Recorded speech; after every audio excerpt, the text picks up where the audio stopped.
علم نافع قرآن کریم کی روشنی میں انسان کو جو علم حاصل ہے اس کی صحیح تفہیم کے لیے نزول وحی کے اعتبار سے قرآن کریم کی پہلی 5 آیتیں نہایت اہم ہیں۔ اقرأ باسم ربك الذي خلق خلق الإنسان من علق اقرأ وربك الأكرم الذي علم بالقلم علم الإنسان ما لم يعلم۔ پڑھیے اپنے رب کے نام سے جس نے پیدا کیا، اس نے انسان کو جمے ہوئے خون سے پیدا کیا۔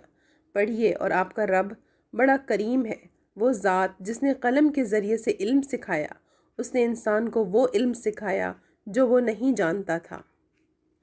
انسان کو جو کچھ علم حاصل ہوا ہے اللہ تعالیٰ کے دینے سے حاصل ہوا ہے۔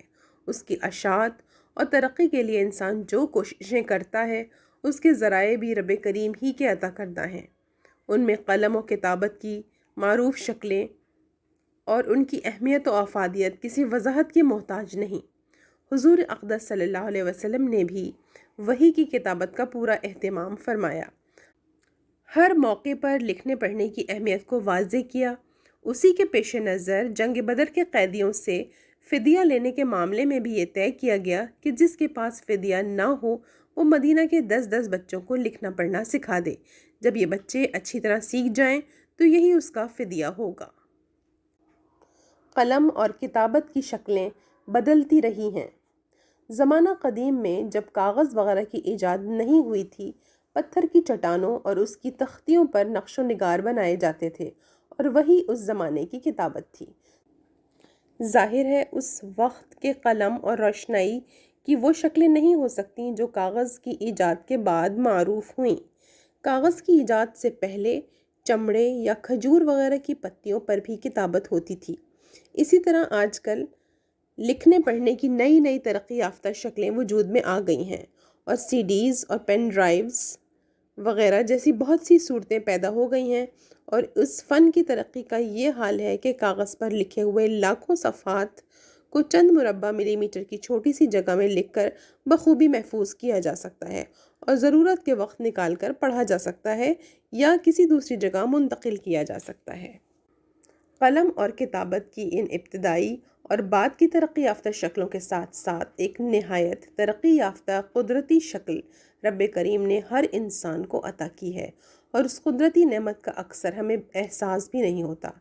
جب یہ حقیقت سامنے آتی ہے کہ انسانی تاریخ کے سب سے بڑے عالم و معلم حضرت محمد صلی اللہ علیہ وسلم نے کبھی معروف معنی میں قلم کا استعمال نہیں کیا اور نہ ان کی تعلیم میں اس کا استعمال ہوا، اور ہر زمانے میں رب کریم نے ایسے بے شمار لوگوں سے علم کی اشاعت و ترقی کا کام لیا ہے جو خود معروف معنی میں قلم و کتابت کا استعمال نہیں کر سکتے تھے، تو لامحالہ ذہن اس غیر مرئی قلم کی طرف بھی جاتا ہے جس کے ذریعے سمع، بصرہ و فؤادہ وغیرہ سے حاصل ہونے والے اشارات قلب و دماغ فؤادہ پر نقش ہوتے رہتے ہیں، اور یہی علم کا بنیادی ذریعہ ہے۔ اسی سے انسان کی شخصیت ابھرتی ہے اور علم ترقی کرتا ہے۔ ان نقوش کو ان کی مناسبت سے مختلف نام دیے جاتے ہیں، اور یہ نام بھی اپنے اپنے نقوش کے ساتھ مخصوص ہو کر قلب و دماغ کے کسی گوشے میں محفوظ ہو جاتے ہیں، اور انہی ناموں کے توسط سے ان نقش شدہ علوم و اشارات کا استعمال ہوتا ہے۔ قرآن اس کی وضاحت بڑے جامع اور مؤثر انداز میں کرتا ہے۔ ارشاد الہی ہے، والله أخرجكم من بطون أمهاتكم لا تعلمون شيئا وجعل لكم السمع والأبصار والأفئدة لعلكم تشكرون۔ اور اللہ نے تم کو تمہاری ماؤں کے پیٹوں سے اس حال میں نکالا کہ تم کچھ علم نہیں رکھتے تھے، اور اس نے تمہیں کان دیے، آنکھیں دیں اور سوچنے سمجھنے والے دل دیے تاکہ تم شکر ادا کرو۔ حضور صلی اللہ علیہ وسلم نے قرآن کی حفاظت اور اشاعت کے لیے جہاں وحی کی کتابت کا اہتمام فرمایا اور اس کے لیے قلم و کرتاس کا استعمال کیا، وہیں اسے حفظ کرنے کے لیے صحابہ کرام رضی اللہ عنہم کو راغب کیا، جو علم کے سرچشمہ قرآن کی حفاظت و اشاعت کا نہایت مؤثر ذریعہ بنا۔ اس لیے تعلیم کے فروغ کے لیے جہاں معروف قلم اور کتابت کی اہمیت ہے، وہیں اس سے بھی زیادہ اس غیر مرئی قلم کی اہمیت ہے جو قلب و دماغ پر علوم کو محفوظ کرتا ہے۔ انسان کا دیکھنا، سننا، سوچنا، سمجھنا اور قول و عمل سب کچھ اس کے اپنے قلب و دماغ میں محفوظ ہوتا رہتا ہے۔ یہی اس کے ایمان و اعمال کا ریکارڈ اور اعمال نامہ اس کی پوری شخصیت ہوتی ہے، اور پوری طرح اللہ ہمارے خالق کے علم میں ہوتی ہے۔ إنه عليم بذات الصدور ألا يعلم من خلق وهو اللطيف الخبير۔ پھر قبض روح موت کے وقت فرشتے اسے قبض کرتے ہیں اور اس میں ذرا بھی کوتاہی نہیں کرتے۔ قرآن کا ارشاد ہے، وهو القاهر فوق عباده ويرسل عليكم حفظة حتى إذا جاء أحدكم الموت توفته رسلنا وهم لا يفرطون ثم ردوا إلى الله مولاهم الحق ألا له الحكم وهو أسرع الحاسبين۔ اور وہی غالب ہے اپنے بندوں پر اور بھیجتا ہے تم پر نگہبان، یہاں تک کہ جب آ پہنچے تم میں سے کسی کو موت تو قبضہ میں لے لیتے ہیں اس کو ہمارے بھیجے ہوئے فرشتے، اور ذرا بھی کوتاہی نہیں کرتے۔ پھر وہ اللہ کی طرف لوٹائے جاتے ہیں جو ان کا سچا مالک ہے۔ سن رکھو، حکم اسی کا ہے اور وہ بہت جلد حساب لینے والا ہے۔ پھر اللہ کے حکم کے مطابق گنہگاروں کا اعمال نامہ سجین میں اور نیکوکاروں کا اعمال نامہ علیین میں رکھا جاتا ہے، جیسا کہ ارشاد الہی ہے، كلا إن كتاب الفجار لفي سجين وما أدراك ما سجين كتاب مرقوم ويل يومئذ للمكذبين۔ ہرگز نہیں، بے شک اعمال نامہ گنہگاروں کا سجین میں ہے، اور تم کو کیا خبر کہ سجین کیا ہے؟ ایک دفتر ہے لکھا ہوا، ہلاکت ہے اس دن جھٹلانے والوں کے لیے۔ آگے اسی صورت میں ارشاد ہے، كلا إن كتاب الأبرار لفي عليين وما أدراك ما عليون كتاب مرقوم يشهده المقربون۔ ہرگز نہیں، بے شک اعمال نامہ نیکوں کا علیین میں ہے، اور تم کو کیا خبر علیین کیا ہے؟ ایک دفتر ہے لکھا ہوا، اس کو دیکھتے ہیں مقرب فرشتے۔ یہی اعمال نامہ آخرت میں ہمارے سامنے رکھا جائے گا، جیسا کہ ارشاد ہے، ووضع الكتاب فترى المجرمين مشفقين مما فيه ويقولون يا ويلتنا ما لهذا الكتاب لا يغادر صغيرة ولا كبيرة إلا أحصاها ووجدوا ما عملوا حاضرا ولا يظلم ربك أحدا۔ اور ہر ایک کا اعمال نامہ سامنے رکھ دیا جائے گا، پھر آپ مجرموں کو دیکھیں گے کہ وہ اس کے مندرجات تحریر سے ڈر رہے ہوں گے اور کہیں گے، ہائے ہماری بدبختی، کیسا ہے یہ اعمال نامہ جو کسی چھوٹے اور بڑے عمل کو نہیں چھوڑ رہا، اس نے تو سب کچھ ہی شمار کر رکھا ہے، اور انہوں نے جو عمل کیے تھے حاضر پائیں گے، اور آپ کا رب کسی پر ظلم نہیں کرے گا۔ علم سے متعلق سورہ رحمان کی ابتدائی آیات بھی اہم ہیں۔ ارشاد ہے، الرحمن علم القرآن خلق الإنسان علمه البيان۔ نہایت مہربان رب کریم نے قرآن سکھایا، اس نے انسان کو پیدا کیا اور اسے گویائی سکھائی۔ قوت گویائی انسان کے علاوہ کسی اور ارضی مخلوق کو حاصل نہیں۔ اللہ تعالیٰ نے انسان کو یہ صلاحیت دی ہے کہ وہ اپنے گلے سے پیدا ہونے والی آواز جب منہ سے نکالتا ہے تو اس میں حلق، زبان اور ہونٹ وغیرہ کے ذریعے مناسب اتار چڑھاؤ پیدا کر کے اسے بامعنی الفاظ میں بدل کر اپنے ما فی الضمیر کو بیان کر لیتا ہے۔ اسی طرح کسی بیان کو کان سے سن کر اس کے معنی و مفہوم کو سمجھ لیتا ہے، اسے دماغ کے کسی گوشے میں محفوظ رکھ سکتا ہے اور ضرورت کے وقت اسے دوبارہ بیان کر سکتا ہے۔ ظاہر ہے یہ علم حاصل کرنے اور اسے پھیلانے کا نہایت اہم ذریعہ ہے۔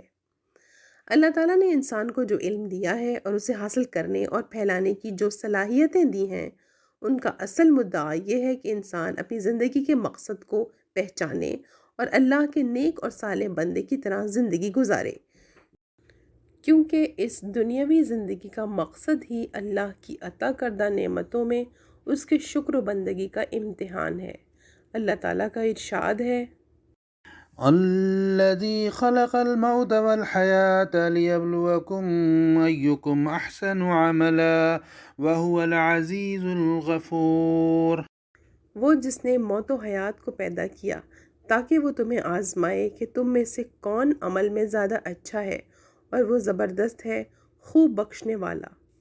دوسری جگہ ارشاد ہے، وهو الذي جعلكم خلائف الأرض ورفع بعضكم فوق بعض درجات ليبلوكم فيما آتاكم إن ربك سريع العقاب وإنه لغفور رحيم۔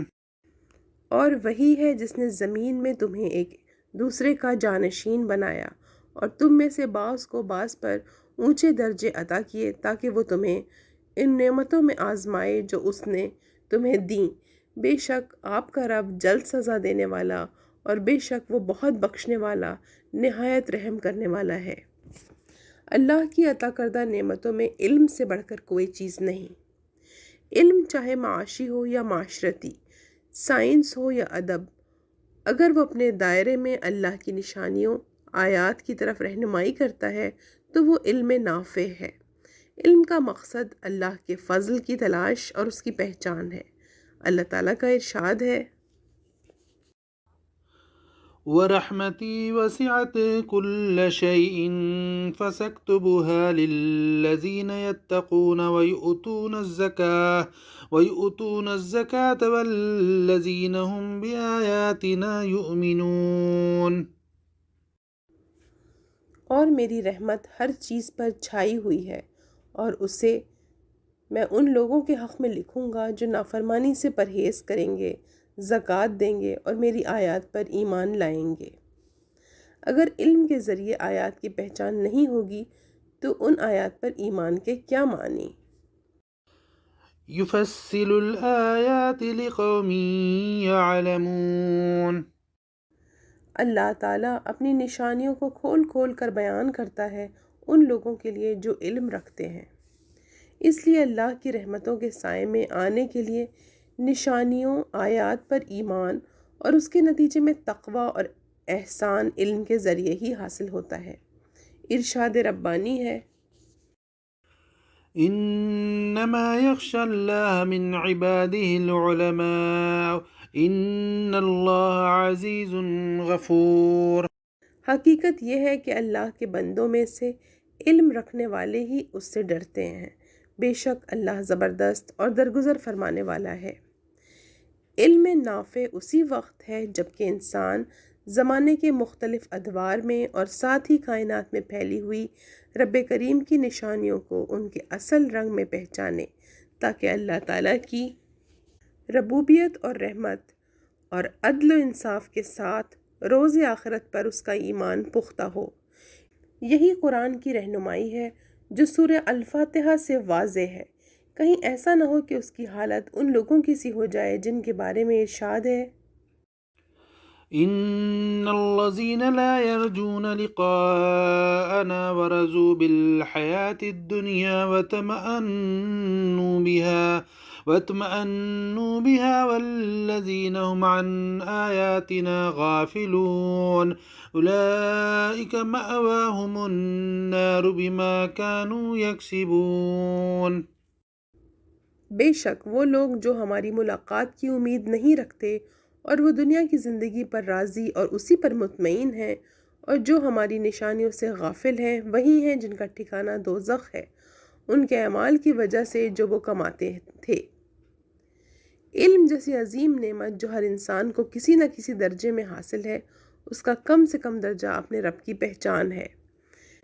عہد الست سورہ الاعراف آیت نمبر 172 سے معلوم ہوتا ہے کہ ربوبیت کی یہ پہچان ہر انسان کی فطرت میں ودیت ہے۔ قرآن کا ارشاد ہے،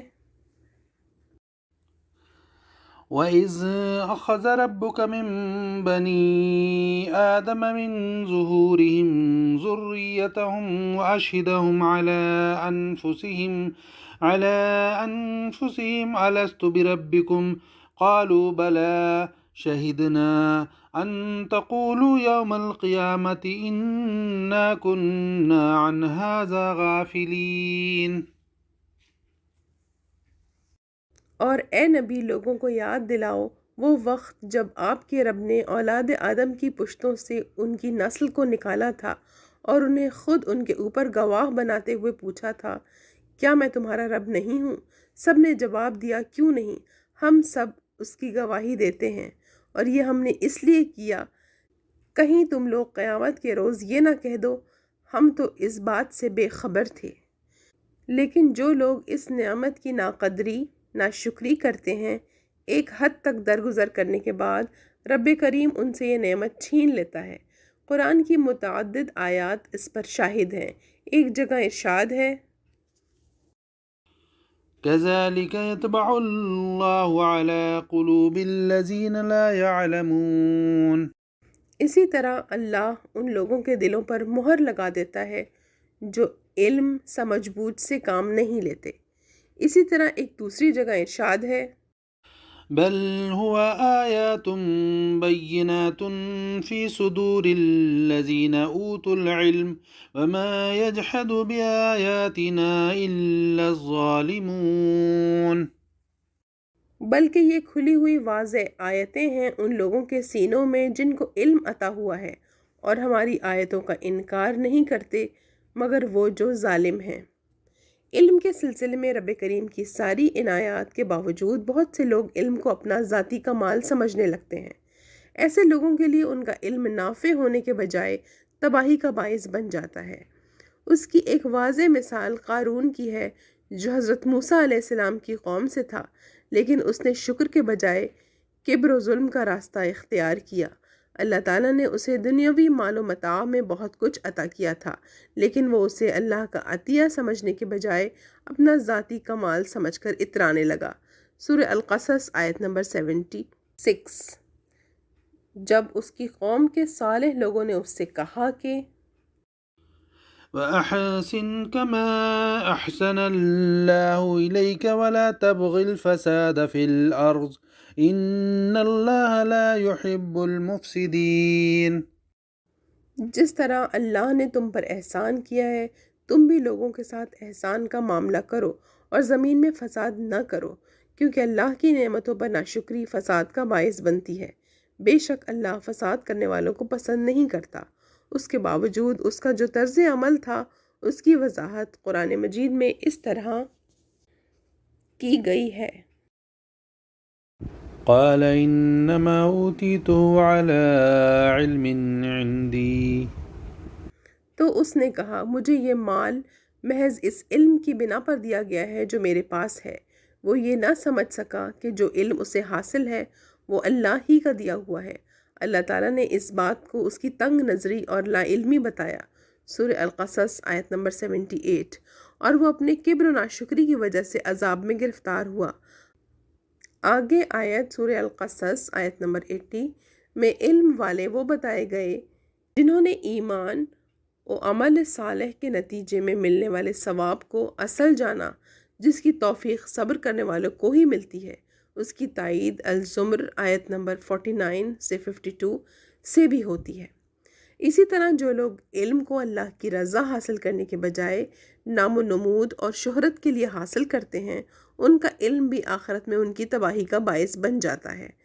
ایک حدیث میں حضرت ابو ہریرہ رضی اللہ عنہ سے روایت ہے کہ رسول اللہ صلی اللہ علیہ وسلم نے فرمایا، قیامت کے روز سب سے پہلے جن کے خلاف فیصلہ کیا جائے گا ان میں ایک عالم بھی ہوگا جس نے علم دین سیکھا اور دوسروں کو سکھایا اور قرآن شریف پڑھا۔ اس کو اللہ کے سامنے لایا جائے گا۔ اللہ تعالیٰ اس پر اپنی دی ہوئی نعمتوں کا اظہار فرمائیں گے اور وہ ان کا اقرار کرے گا۔ پھر اللہ تعالیٰ فرمائیں گے، تو نے ان نعمتوں سے کیا کام لیا؟ وہ عرض کرے گا، میں نے تیری رضا کے لیے علم سیکھا اور دوسروں کو سکھایا اور تیری ہی رضا کے لیے قرآن شریف پڑھا۔ اللہ تعالیٰ فرمائیں گے یہ جھوٹ ہے، تو نے علم اس لیے سیکھا کہ لوگ عالم کہیں اور قرآن اس لیے پڑھا کہ لوگ قاری کہیں۔ چنانچہ کہا جاتا ہے پھر اس کو حکم سنا دیا جائے گا اور وہ منہ کے بل گھسیٹ کر جہنم میں پھینک دیا جائے گا۔ اللہ کی پناہ علم کی ان کیفیات سے جو فائدہ مند ہونے کے بجائے تباہی کا باعث بن جاتی ہیں۔ دراصل یہ کیفیات اللہ کی نعمتوں کی ناشکری کا نتیجہ ہیں۔ صحیح مسلم کی ایک جامع دعائیہ حدیث کا آخری حصہ ہے: اللہم انی اعوذ بک من علم لا ينفع ومن قلب لا يخشع ومن نفس لا تشبع ومن دعوة لا يستجاب لها۔ اے اللہ، میں پناہ مانگتا ہوں اس علم سے جو دین و دنیا میں نفع نہ دے، اور اس دل سے جس میں تیری خشیت نہ ہو، اور اس حریص نفس سے جو کبھی سیر نہ ہو، اور اس دعا سے جو قبول نہ ہو۔ اگر غور کیا جائے تو یہ معلوم ہوگا کہ علم کا صحیح ادراک ہی دل میں اللہ تعالیٰ کا ڈر پیدا کرتا ہے۔ انما يخشى اللہ من عباده العلماء، اور اس کی رحمتوں کے سائے میں لاتا ہے جس سے نفس مطمئن ہوتا ہے اور دعائیں قبول ہوتی ہیں۔ یہی بات سورہ الاعراف کی آیت نمبر 156 سے ظاہر ہوتی ہے، جس کا ذکر اوپر آ چکا ہے۔